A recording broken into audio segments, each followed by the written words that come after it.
The call came at 3:47 a.m.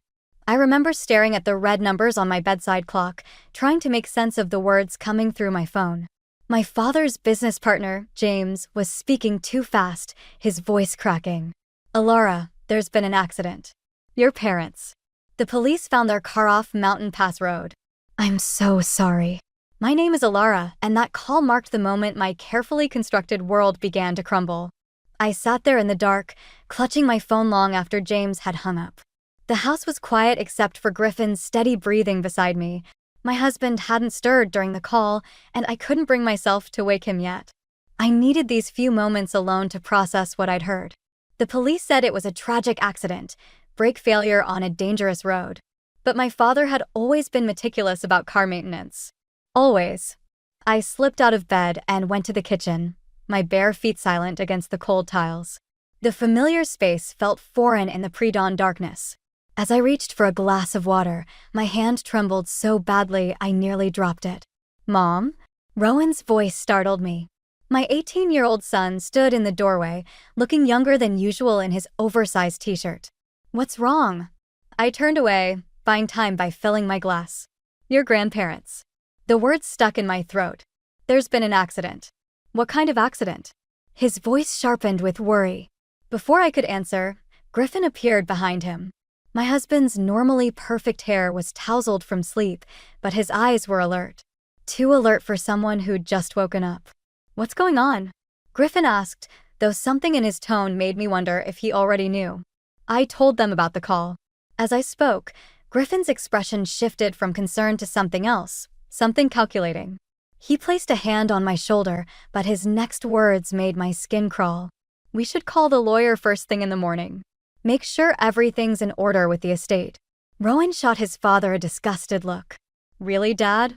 That's your first thought?" "It's practical," Griffin defended himself. "Your mother's not thinking clearly right now.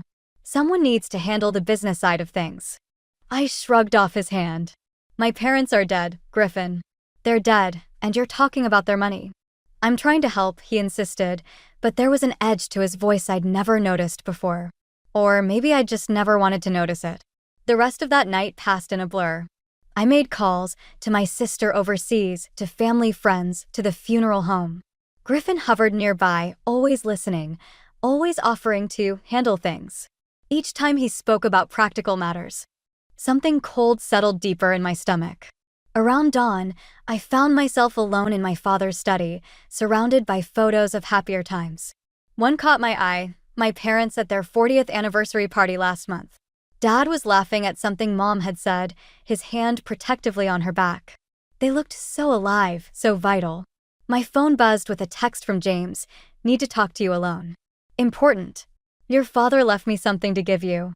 Before I could respond, Griffin appeared in the doorway. "The lawyer can see us at 9, he announced. "I've already called the insurance company too. Everything will be taken care of." I looked up at my husband of 20 years, really looked at him, and for the first time, I felt like I was seeing a stranger. His smile didn't reach his eyes, and those eyes were fixed on the framed photos of my family's estate. "Thank you," I said quietly, but in my mind, I was already making plans to meet James alone. Something wasn't right here, and I needed to find out what my father had wanted me to know. As Griffin left the study, I heard him on the phone, speaking too softly to make out the words. But one thing was becoming clear: the accident that killed my parents might not have been an accident at all. 2 weeks after my parents' funeral, I found myself staring at a wedding invitation. Not just any wedding invitation, my son's. The cream-colored paper trembled in my hands as I read the date. Next weekend. Rowan was getting married next weekend, and he hadn't even told me in person. I found him in the garage, working on his car. The same way my father used to work on his. The thought made my chest tight. "Were you planning to tell me?" I asked, holding up the invitation. Rowan slid out from under the car, grease smeared across his cheek. His eyes flickered to the paper, then away. "Dad said he'd handle it." Of course he did. Griffin had been handling everything lately. "Your father doesn't get to handle this, Rowan. You're my son. Why didn't you tell me yourself?" He stood up, wiping his hands on a rag. "Because I knew you'd try to talk me out of it. You're 18, Rowan. You've known Ivy for what, 3 months? 4, he corrected, as if that made it better. And I love her. The garage door opened and Griffin walked in, followed by a petite girl with long dark hair. Ivy. She smiled sweetly, but something about that smile made the hair on the back of my neck stand up. There you are. Griffin's voice was too cheerful. I was just showing Ivy the property plans. Did you know she has quite an eye for real estate? The property plans? I echoed. For my parents' estate? Griffin waved his hand dismissively. Just thinking ahead. Family planning, you know? We're not even through probate yet. My voice came out sharper than intended. Ivy stepped forward, linking her arm through Rowan's. I hope I'm not causing any trouble. We just want to start our life together, don't we, honey? Rowan nodded, but I caught a flicker of uncertainty in his eyes before he looked away. Why don't we all have dinner together? Griffin suggested. Talk things through like family? An hour later, we sat around our dining room table, the tension thick enough to cut with a knife. Griffin had ordered expensive takeout, using my parents' credit card, which he somehow had access to now. So, Ivy, I said, watching her push food around her plate. Tell me about your family. Oh, it's just me, she said quickly. My parents. They're not in the picture. That must be hard, I said, noting how she avoided eye contact. Where did you say you went to school? I didn't, she replied, then quickly added, I was homeschooled. Griffin cleared his throat. Ivy's had a difficult past, Alara. Let's not interrogate the poor girl. I'm not interrogating anyone. I'm trying to get to know my future daughter-in-law. Mom, Rowan warned. What about college plans? I pressed. You and Rowan. Actually, Griffin interrupted. I've been talking to Rowan about joining me in the family business. I set down my fork. What family business? You work in sales. Not anymore, Griffin smiled. I've been looking into taking over your father's company. The board seems quite receptive to the idea. The room started spinning. You what? It makes sense, he continued. Keep it in the family. Rowan can learn the ropes, eventually take over. Stop. I stood up, my chair scraping against the floor. Just stop. My father's body isn't even cold, and you're already. Mom. Rowan's voice cracked.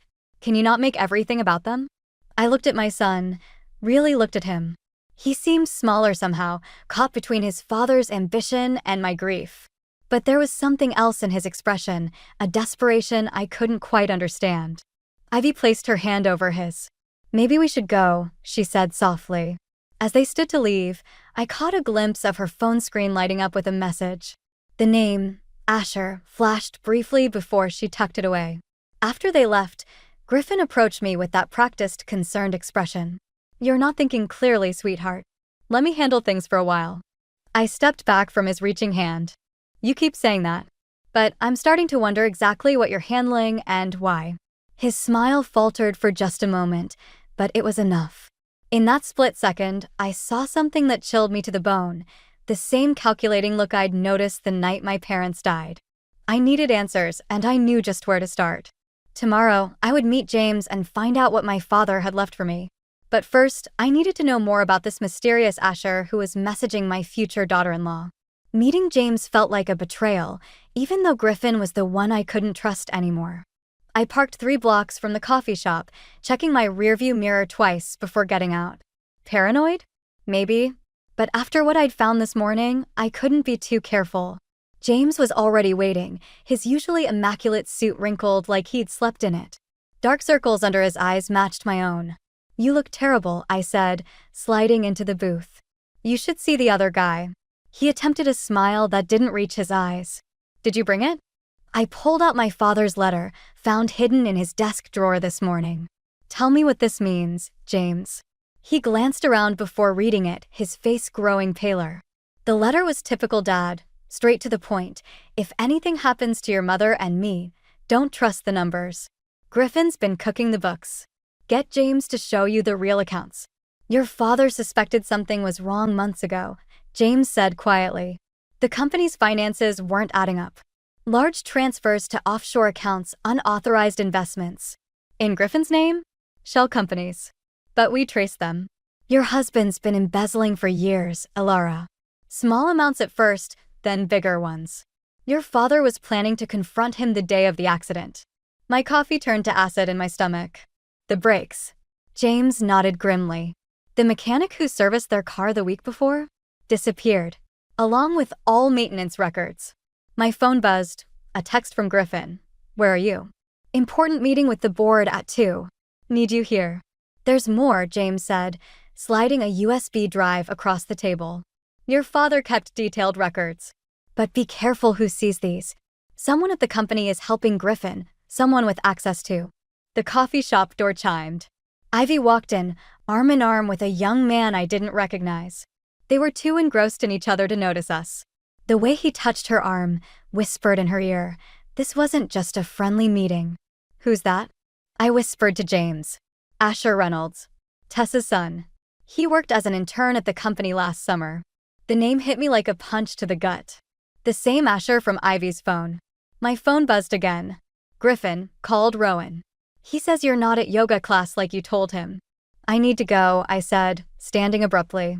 But James, there's one more thing. Rowan's getting married next weekend. To that girl right there. Tell me what you know about her. James's face went white. Ivy? She's not who she claims to be. She was involved in a fraud case last year, but the charges were dropped when the main witness disappeared. Asher was supposed to testify. Another text. Found your car. Coming to get you. James, I have to. The coffee shop door opened again. Griffin stood there, his charming smile firmly in place, but his eyes were cold as he scanned the room. They landed on me, then shifted to James, and finally to the USB drive still on the table. Darling, he said, walking over. I've been looking everywhere for you. He reached for the drive, but I snatched it first, clutching it in my fist. Griffin, I managed, trying to keep my voice steady. I was just having coffee with an old friend? His smile didn't waver as he gripped my arm. How nice. James, always a pleasure. But if you'll excuse us, my wife and I have a board meeting to attend.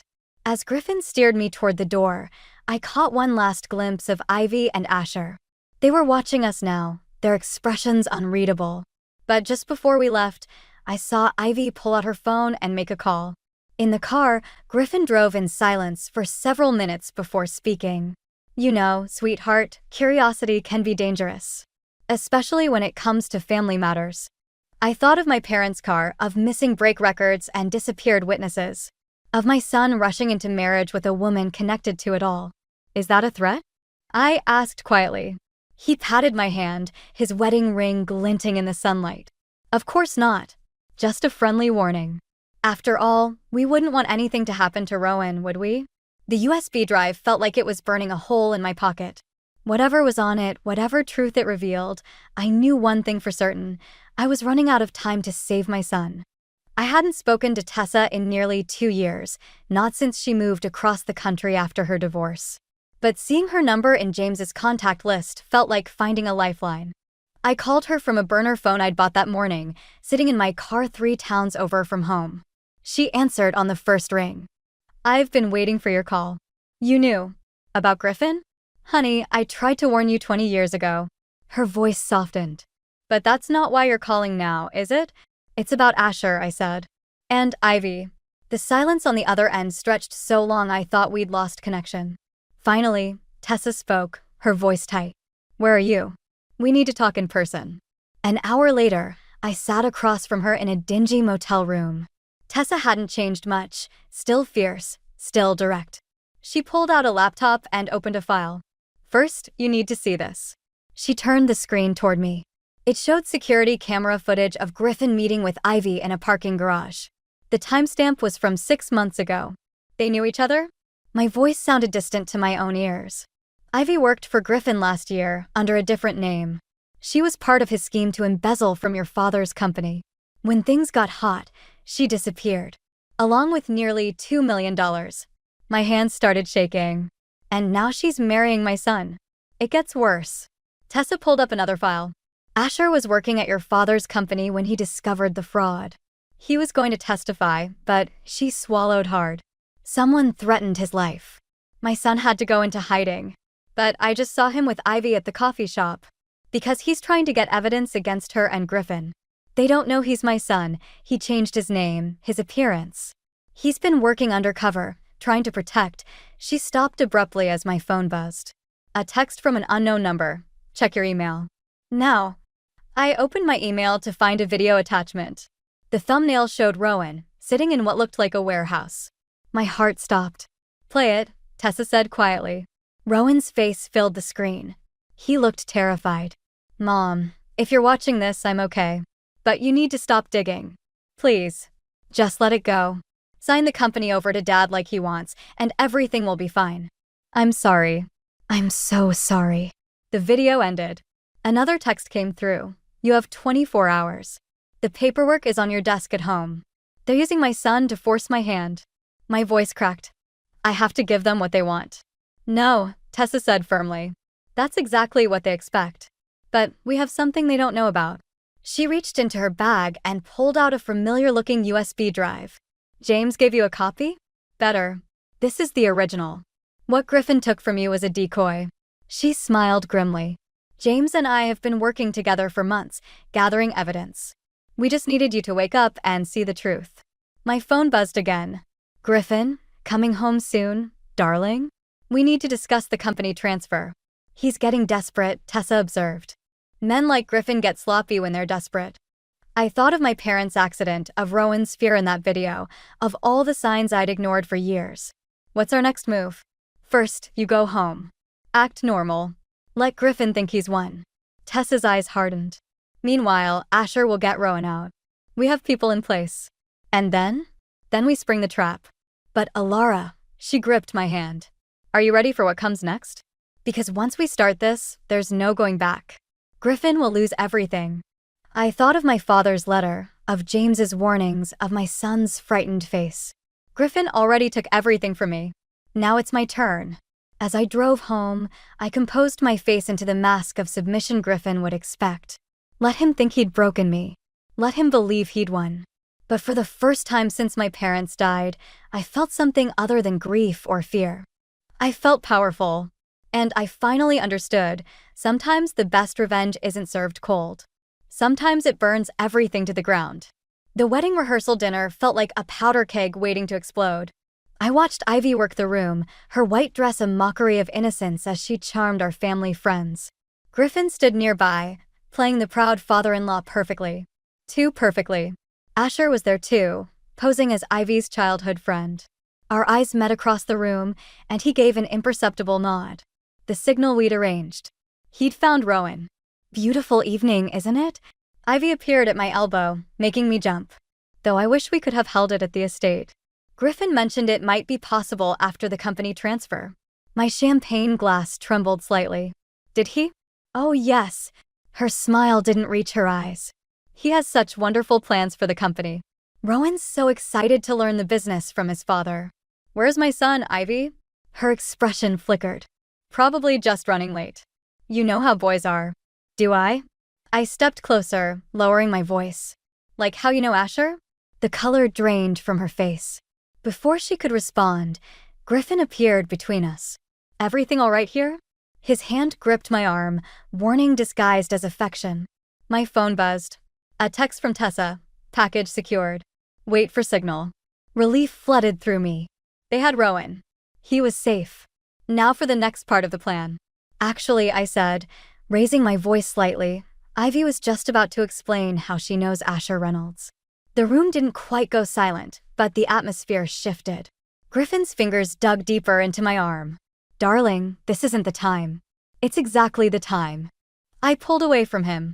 "Before we welcome Ivy into our family, maybe she'd like to explain the $2 million she stole from my father's company?" Gasps rippled through the crowd. Ivy's sweet facade cracked. "You don't know what you're talking about," she hissed. "Don't I? Like I don't know about the offshore accounts? The threatened witnesses? My parents break lines." Griffin stepped forward, his charm turning dangerous. "Alara, you're upset. Let's discuss this privately. No more private discussions." I turned to face our guests. "My husband and his accomplice here murdered my parents. They're holding my son hostage to force me to sign over the company. And I have proof." The room erupted in chaos. Ivy bolted for the door but crashed straight into Asher. Two plainclothes officers emerged from the crowd, moving toward Griffin. But Griffin just laughed. "Proof? You mean that USB drive? Check your purse, darling." My blood ran cold. I reached for my bag, but I already knew. The drive was gone. Amazing what a good pickpocket can do, Griffin smirked. And as for Rowan, he pulled out his phone, showing me a live video feed. Our son, still captive, with a timestamp from 2 minutes ago. That's impossible, I whispered. Tessa said. Tessa? Griffin's smile widened. You mean your old friend who's been working for me all along? The one who gave me every detail of your little plan. The betrayal hit like a physical blow. I looked for Asher, but he was gone. The officers had vanished too. You see, darling, Griffin continued, you're not the only one who can set a trap. Now, shall we discuss that company transfer? My phone buzzed again. Unknown number. Mom, don't trust Tessa.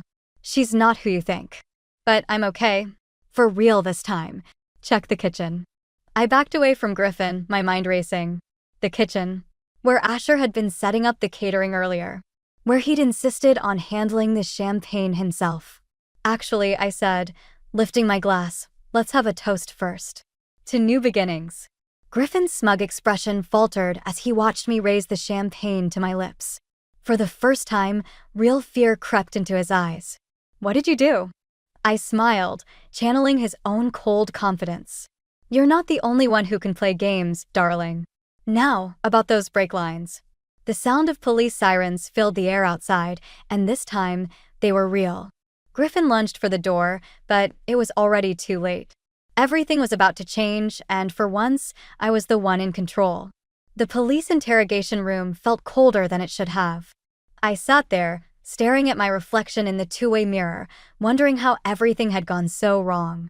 Griffin was in custody, but he was still winning. Mrs. Whitman, Detective Morris said, sliding crime scene photos across the table. These were taken at your parents' accident. Notice anything unusual? I looked away. I couldn't bear to see those images again. Your fingerprints were found on the brake line housing, she continued. Care to explain that? That's impossible. My voice cracked. I never. We also found traces of the same champagne you served at the rehearsal dinner in your father's system. The talk screen showed it was laced with a substance that would have impaired his driving. The room started spinning. No, Griffin did this. He confessed? Morris raised an eyebrow. Yes, he did. He confessed that you planned it all. That you were angry about your father's refusal to let you take over the company. That you recruited Ivy to help manipulate your son into marriage as a distraction. That's insane.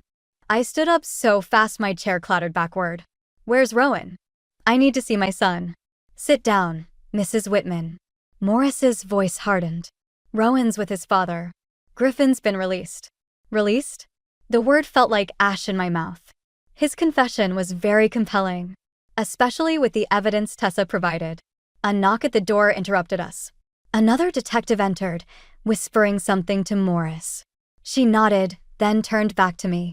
Your lawyer's here. But instead of my attorney, Ivy walked in, wearing an expensive suit and carrying a leather briefcase. She looked nothing like the sweet, innocent girl who'd nearly married my son. Hello, Ilara, she said, sitting down. I'll be representing you today. Like hell you will. Actually, she smiled, I'm your only option.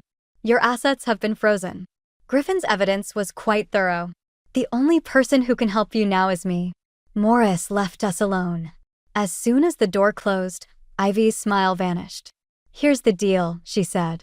Sign these papers transferring your voting rights in the company to Griffin, and all the evidence disappears, including the real footage of what happened that night on Mountain Pass Road. My blood ran cold. What footage? She pulled out her phone, showing me a video. It was dark, grainy, but I could make out my parents' car. And another vehicle, forcing them off the road.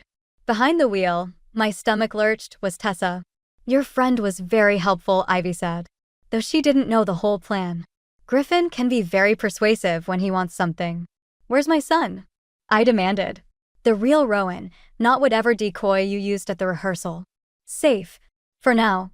But that could change, depending on your decision. My hands shook as I reached for the papers. If I sign these, you go to prison for your parents' murder. Griffin gets the company. Rowan stays safe, believing his mother killed his grandparents out of greed. She shrugged. Everyone wins. Except you, of course. I thought of my father's letter, of all the evidence I'd gathered, now twisted and used against me. I thought of Asher, who'd disappeared with the real USB drive. And I thought of Rowan, somewhere out there, probably hating me. "Time's running out," Ivy said, checking her watch. "The DA is filing charges in an hour. What's it going to be?" I picked up the pen, seeing no other choice. But as I pressed it to paper, my phone buzzed one last time. A text from an unknown number. "Don't sign. Kitchen camera footage uploaded. Check the news." Ivy's phone rang immediately. Her face went pale as she listened. When she hung up, her composure had cracked. "What did you do?" she whispered. I set down the pen, remembering the hidden camera Asher had installed in the kitchen during the rehearsal dinner. The one that had captured every word of Griffin and Ivy's private conversation about my parents' murder. "You know," I said quietly, "my father taught me something important about business. Always have a backup plan." Ivy lunged for the door, but it was already opening. This time, real federal agents walked in. And behind them, safe and sound, was Rowan. The game wasn't over yet. But for the first time, I could see a way to win. The federal agents had Griffin cornered in his office at my father's company. Our company. I watched through the glass walls as he paced, still trying to maintain control even as his world crumbled. When I walked in, his smile was as practiced as ever. "Come to gloat, darling?" "No." I set the USB drive on his desk. "I came to understand." His eyes fixed on the drive. "That's not the real one." "It is." The kitchen footage was just a bonus. I sat in my father's chair. "You know what I can't figure out? Why you needed Ivy. You already had everything." "Everything?" He laughed bitterly. "I had your father's contempt. Your family's money hanging over my head. A son who'd rather work in a garage than follow in my footsteps." The door opened. Rowan walked in, followed by Asher. Griffin's composure cracked slightly. "Speaking of following in footsteps," Asher said, "want to tell them about the other companies? The ones before you married Alara." Griffin's face went pale. "You're bluffing." 3 marriages, Asher continued. 3 wealthy families. 3 tragic accidents. But you got sloppy this time. You let Ivy keep records. "Ivy's dead," Griffin snapped. The room went silent.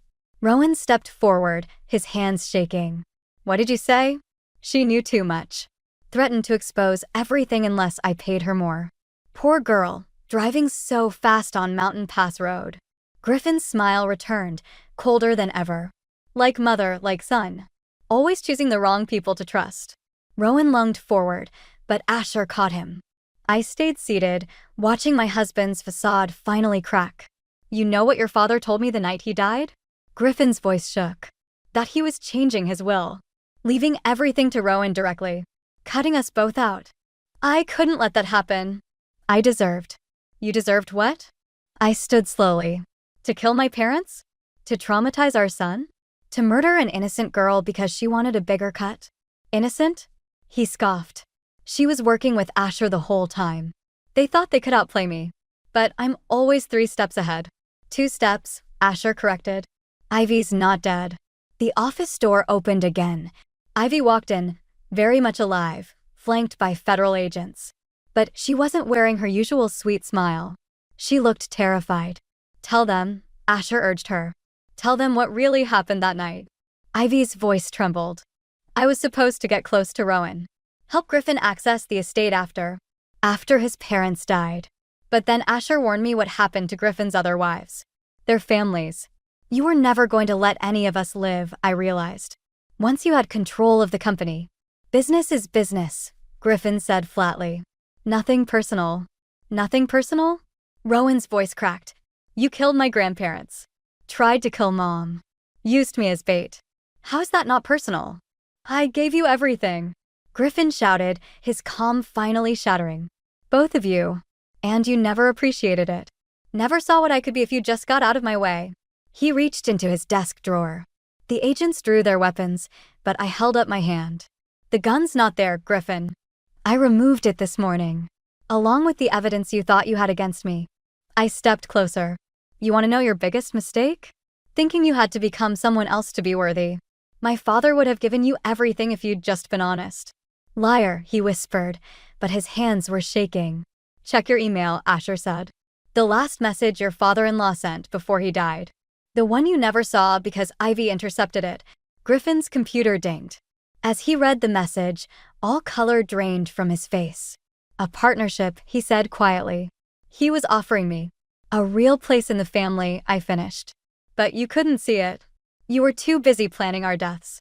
The agents moved in, reading Griffin his rights.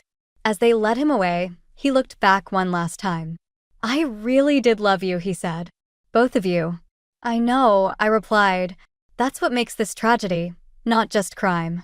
After he was gone, Rowan and I stood in the empty office, surrounded by the wreckage of our family's legacy.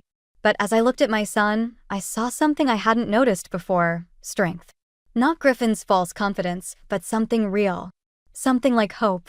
6 months after Griffin's arrest, I stood in my father's office, my office now, watching the sun rise over the city. The trial had ended yesterday. 25 years, no possibility of parole. Justice, they called it. But justice felt hollow when you had to rebuild a life from ashes. A knock at the door pulled me from my thoughts. Rowan entered, carrying 2 coffee cups. He'd started working at the company 3 months ago, learning from the ground up like my father had always wanted. Thought you might need this, he said, setting a cup on my desk. Long day ahead.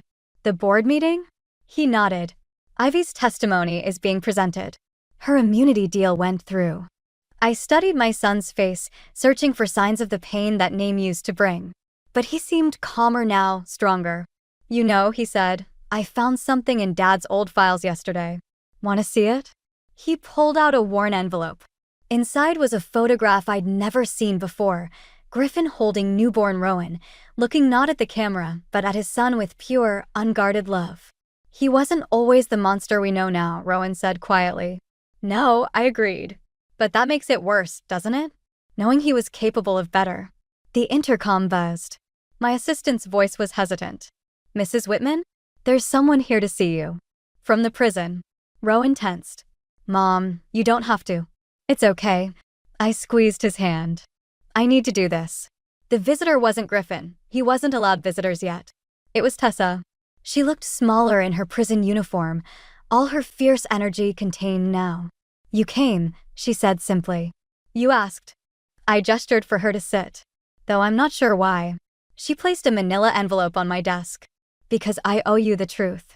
The whole truth, not just what came out in court. Inside were letters spanning 20 years, correspondence between Griffin and Tessa, revealing a relationship that started long before I met either of them. He was my first love, Tessa said, when he chose you instead. Well, revenge is a patient game. I helped him, guided him, thinking we'd be together once you and your family were gone. I never thought he'd. Her voice cracked. I never thought he'd actually kill anyone. But he did. My voice was steady. And you helped him. Yes, she met my eyes. And I'll spend the rest of my life paying for it. But there's something else you should know. Something about your father. She pulled out one final letter. As I read it, my hands began to shake. He knew, I whispered. All along, he knew what Griffin was planning. The partnership offer, the will change, it was a trap. Your father was always 3 steps ahead, Tessa said. He just didn't expect Griffin to move so fast. Or me to be so good at erasing evidence. The intercom buzzed again. Mrs. Whitman? The board is ready. I stood, gathering the letters. Thank you, Tessa, for finally telling the truth. There's one more thing. She hesitated. Asher. He's really my nephew, not my son. His parents were Griffin's first victims. I raised him to help me get revenge, but in the end, he chose justice instead. He chose to save your family rather than destroy it. As security led her away, I thought about choices, the ones that destroy us and the ones that save us. About how revenge and justice sometimes wear the same face. Rowan was waiting outside. Ready? I looked at my son, seeing echoes of both his father and grandfather in his face. But mostly, I saw himself, someone who'd faced darkness and chosen light. Almost, I said. Just need to make one call. I dialed the prison's number, already knowing what I had to do. Because sometimes the hardest part of justice isn't punishment, it's finding the strength to understand why people break in the first place. Hello, I said when they answered. I'd like to schedule a visit with Griffin Whitman. Because some stories don't end with justice or revenge. They end with understanding. And maybe, just maybe, that's the greatest victory of all.